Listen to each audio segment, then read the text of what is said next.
In order to reach climate neutral cities in 2030, Nordic cities need to learn from each other and work together.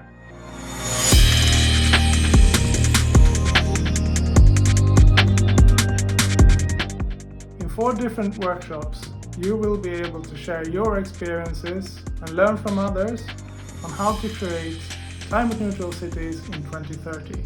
What made us interested in participating in these workshops was really to connect with and learn from other Nordic cities. Reykjavik has the goal to be climate neutral by 2040, and we would really like to speed things up and see if it would be possible to reach that target even sooner. The value that we hope to get from these workshops is really to build a larger and more active network.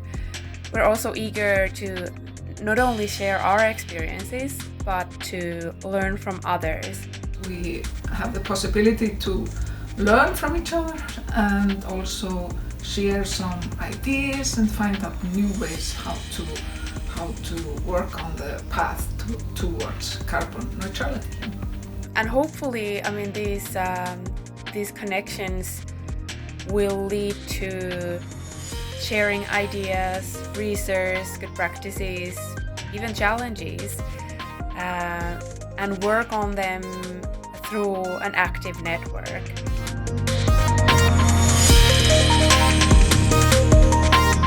Welcome to join the Nordic Transition Workshop Series.